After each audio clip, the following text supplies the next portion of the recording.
this is Tyler from Craft and Tailored, and in this episode of Under the Radar, I am talking about a Glycine Airman automatic.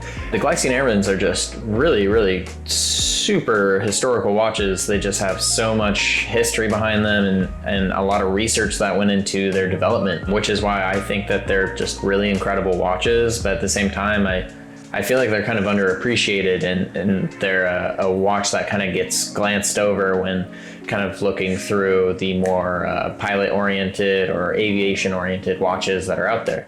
The Glycine Airman was a watch produced out of necessity, and going into the jet age of the 1950s, Glycine actually reached out to pilots themselves and asked them what they wanted in a watch. And they said that they wanted a watch that was automatic, had a 24-hour dial, and had a 24-hour bezel.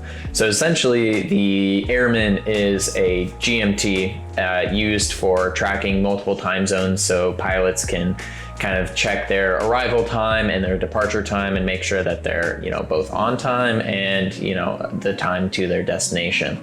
One of the things that I think is so cool about the Glycine Airmans is how they utilized all of their complications or kind of like how they came up with them. Everything's sort of rudimentary and sort of like very mechanical in the way that this watch works. For instance, there's a hacking feature to this watch, and it's probably the most like simplistic hacking feature I've ever seen. So the movement doesn't actually stop itself. When you pull the crown out, a wire actually comes out of the 2 and the 4 in the dial markers, and that's what stops the sweep seconds hand from moving, so that it can be adjusted or synced to any given sort of clock or atomic clock.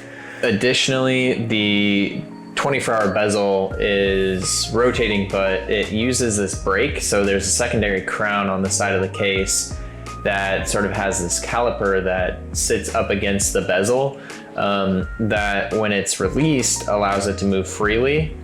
But once it locks in, it sort of breaks the movement, which is kind of ingenious in thinking about it, because Rolex was only using sort of like this push and turn sort of bezel rotation system and locking system, whereas this is, guaranteed to stay in place, which is very important for when, transatlantic planes were, flying thousands of miles, and so pilots wouldn't lose their place when, they're tracking these time zones. Not only were the Airmans used for commercial pilots, but they're actually very popular with military pilots as well.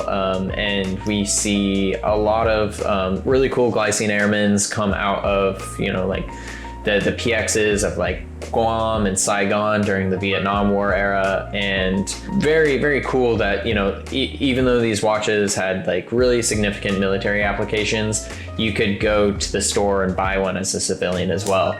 And I just think that that's really cool for such a purpose-built wristwatch. Wearing these watches, it does take a little bit of getting used to, since the dial is set up on a 24-hour scale rather than 12-hour scale. The hour hand moves around the dial a lot slower because it is going through a full 24-hour cycle. But once you get used to it, it just makes for a really cool utilitarian looking watch that is super functional. And if you're comfortable with telling time and military time, then I think it makes for a really great wristwatch. Being that these watches do have such a interesting past and creation story, and just their overall wrist presence, I think that they just make for really great everyday watches. And I often think that that they don't get quite as much of the love that they deserve, being for how purpose-built and strong of a watch that they are. It is at its core a true tool watch, and I just think that that's super interesting, especially because you're able to pick them up underneath the $3,000 and $4,000 range, depending on the condition. They made these watches in a couple of different variants over the years, but for the most part, they stayed somewhat similar through, like the radium era to the tritium era. And there's manual wind versions and automatic wristwatch versions. But the one I'm wearing on my wrist right now is just in stellar condition. It looks great on the wrist. It's a good every single day wear piece. The dial patina has like this really rich golden coloration, and it's truly a beautiful watch in terms of utilitarian watch design. These watches, I think, have a whole lot of potential once they start to get more of the notoriety that I think the Glycine brand and just the Airman in general deserves.